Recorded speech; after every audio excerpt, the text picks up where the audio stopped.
খুব মজার একটা বিষয় শেয়ার করি।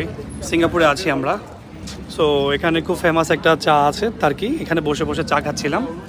হঠাৎ করে একটা জিনিস আমার চোখে পড়লো। প্রায় আধা ঘন্টার মতো এখানে আছি আমরা, এখানে বসে আছি, সবাই আড্ডা দিতেছি।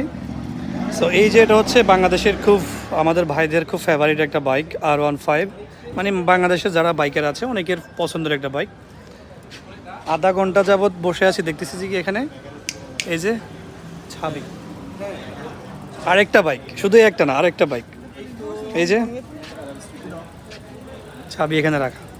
সো এই দেশটা আসলে অনেক অনেক নিরাপদ, মানে অনেক সময় অনেকে বলতে চায় যে বলে যে সিঙ্গাপুরটা কেমন। তো সিঙ্গাপুর এত লেভেলের সেফ, মনে করেন এত টাকার একটা বাইক, এই যে ছাবি দেখা যাচ্ছে এই পাশ থেকে, দেখছেন এই যে ছাবি, এটার মধ্যেও সেম ছাবি দেওয়া। এগুলো আমাদের বাইক না, আমাদের বাইক নাই সিঙ্গাপুরে। সো এটা হচ্ছে সিঙ্গাপুরের মানে মজার একটা বিষয় কি, এই দেশটা সেফ সবার জন্য, প্রতিটা মানুষের জন্য সেফ, এই কারণে আরও বেশি সেফ। এখানে ভয় পাওয়ার কিছু নেই। এখন রাত বাজে কয়টা? রাত বাজে এই মুহূর্তে 10:30।